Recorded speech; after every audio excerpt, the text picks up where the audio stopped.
નમસ્કાર કલમ યુદ્ધ સમાચારની સાથે હું છું આપની સાથે પાયલ બામભણિયા। તો જોઈએ આજના મહત્વના સમાચારમાં। સુરત તળપદા કોળી સમાજ વાઘેલા પરિવાર સુરત દ્વારા 15મો સ્નેહ મિલન વિદ્યાર્થી ઇનામ વિતરણ કાર્યક્રમ યોજાયો।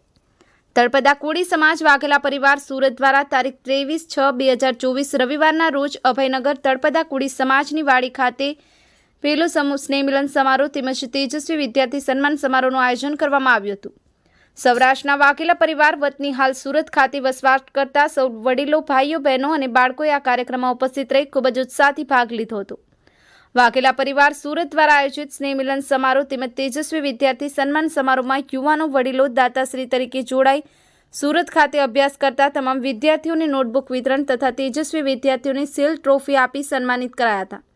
તેમજ વડીલ મુરબ્બી શ્રી વર્ષોથી સમાજ સેવા બજાવતા સામાજિક આગેવાનો, કોર્પોરેટર શ્રી રાજેશભાઈ જોડિયા, કાળુભાઈ સાખટ, માવજીભાઈ થાપા, કોંગ્રેસ ગુજરાત સમિતિના મંત્રી શ્રી કાંતિભાઈ બારૈયા, સિવિલ ડિફેન્સના કોઓર્ડિનેટર ચાલમભાઈ મકવાણા, કોળી સેના સુરત પ્રમુખ પીએમભાઈ સાખટ, સામાજિક આગેવાન હિંમતભાઈ ભાલિયા વગેરે દરેક સમાજના પ્રમુખશ્રીઓ, અલગ અલગ સંસ્થાના ટ્રસ્ટીઓ તેમજ પ્રેસ મીડિયાના પત્રકાર મિત્રો ઉપસ્થિત રહ્યા હતા। તમામ દાતાશ્રીને મોમેન્ટો તેમજ શાલ ઉઠાડી સન્માનિત કરવામાં આવ્યા હતા। કાર્યક્રમમાં ઉપસ્થિત મહેમાનો દ્વારા દરેક સમસ્યાનું સમાધાન, સમજણ વિશે ખૂબ જ સુંદર રીતે પરિવારમાં નાની મોટી સમસ્યાઓનું કઈ રીતે સમાધાન મળી રહે અને પૂરું પરિવાર હળીમળીને સાથે રહે તેમજ પ્રેમ, લાગણી અને સ્નેહ જળવાઈ રહે તે બાબત ખૂબ જ સુંદર સમજણ આપી હતી। વાઘેલા પરિવાર સુરતના તમામ ભાઈઓ, બહેનો, બાળકો ભાવ વિભોર બની ગયા હતા। રાત્રે 8:30 કલાકે સ્નેહ મિલન સમારોહ સમૂહ ભોજન સાથે પૂર્ણ કરવામાં આવ્યો હતો। સ્નેહ મિલન સમારોહની તમામ જવાબદારી વાઘેલા પરિવાર સંચાલકશ્રીઓ તેમજ કમિટી ગ્રુપના યુવા મિત્રોએ સંભાળી હતી। એભલવાડા, કલમ યુદ્ધ સમાચાર, સુરત।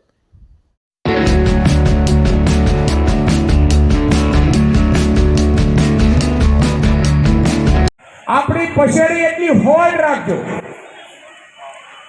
આપણી પછેડી એટલી હોડ રાખજો, કોઈના બંગલા ભાળીને એની વાદ વિવાદમાં પડશો નહીં,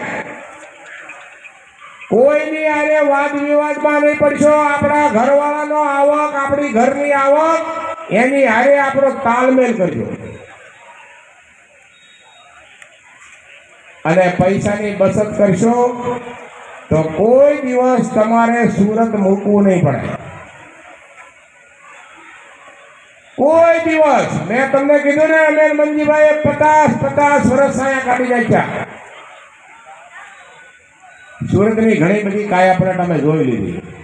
હવે યુવાનીઓને ખાસ કહું છું, તમે રાત દિવસ મહેનત કરજો, સખત પુરુષાર્થ કરજો, 18 કલાક કામ કરજો, 18 કલાક કામ કરજો અને પૈસાની બચત કરજો,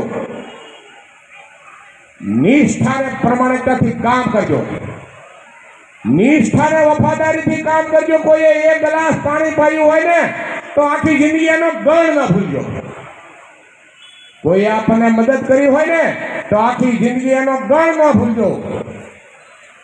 આપણે ગુણિયલ ગુણવાન પ્રજા છીએ, બહાદુર છીએ, વીરતા ને બહાદુરી આપણા લોહીના રૂવાડે ઊભી છે।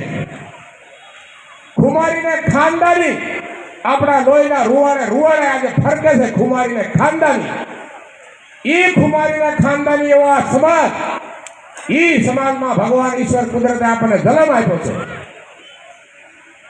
કોઈનું 1 કરોડ રૂપિયાનું પાકીટ જડ્યું હોય ને તો ઘરે ન લઈ જાય દીકરો કે દીકરી કે યુવાન કે જેનું હોય એને આપી આવજો, મને 1 કરોડ રૂપિયાનું હીરાનું પાકીટ મળ્યું।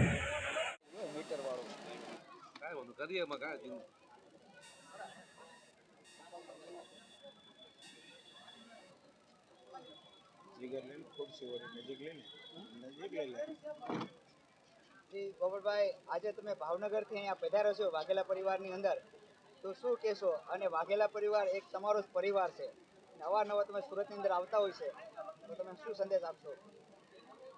આજે સમગ્ર સૌરાષ્ટ્ર અને ગુજરાતમાંથી વસતા સમસ્ત તળપદા કોળી સમાજમાંથી અલગ અલગ પરિવારના જે સ્નેહ મિલનો થઈ રહ્યા છે, એમાં આજે અમારા વાઘેલા પરિવારનો 9મો સ્નેહ મિલનનો કાર્યક્રમ થઈ રહ્યો છે। હું 9 સ્નેહ મિલનની અંદર મારે ઉપસ્થિત રહેવાનું થયું છે। બીજું, આજનો કાર્યક્રમ એ નહીં કે વાઘેલા પરિવાર માટે, સમગ્ર તળપદા કોળી સમાજને એક પ્રેરણારૂપ કાર્યક્રમ છે. હમણાં જ અહીંયાથી એક ગંગા સ્વરૂપ બહેનોને અને એમના બાળકોને ઇનામ આપવામાં આવ્યું. આ ઇનામના માધ્યમથી સમાજની અંદર એક નવી કેડી કંડારે છે. અમારા વાઘેલા પરિવારના ભાવનગરથી જ્યારે હું આવું છું ત્યારે સુરતની અંદર મનસુખભાઈ વાઘેલા એક અમારા પરિવારના મુખી તરીકે પ્રમુખ તરીકે કામ કરી રહ્યા છે કે દરેક વર્ષે કંઈક ને કંઈક પરિવારમાંથી નવું કરીને સમાજને નવો રાહ સીંધી રહ્યા છે.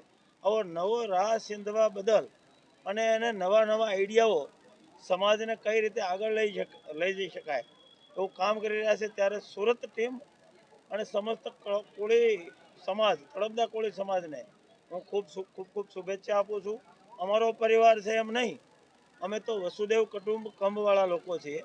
એટલે અમે એ પરિવાર છીએ કે અમારો વાઘેલા પરિવાર તો ઠીક છે, હું આમ તો સમસ્ત કોળી સમાજનો એક આગેવાન છું. બધા જ લોકો જ્યારે મણકાની અંદર માળાઓ ભેગી થતી હોય છે અને ત્યારે એમની એક માળા બનતી હોય છે, એમ વાઘેલા પરિવાર પણ એક માળાના રૂપમાં એક મણકું છે અને એક મણકાની અંદર અમે કામ કરી રહ્યા છીએ.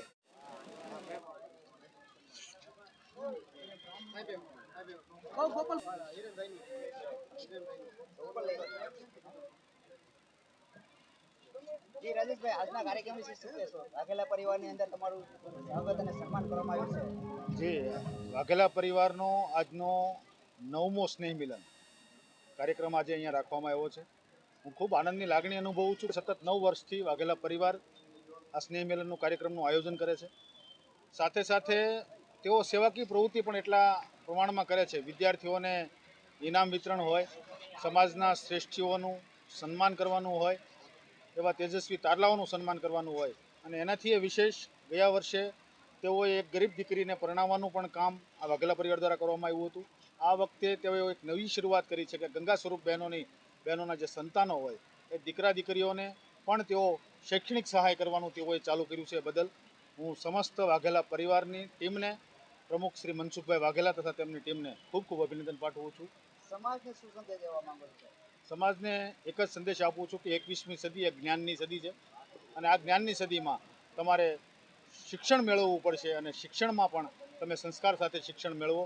આજના ટેકનોલોજીના યુગમાં તમારે દુનિયા સાથે કદમ મિલાવવા માટે શિક્ષણ એકમાત્ર રસ્તો છે. ત્યારે શિક્ષણના માર્ગે આગળ વધવા હું સૌને વિનંતી કરું છું.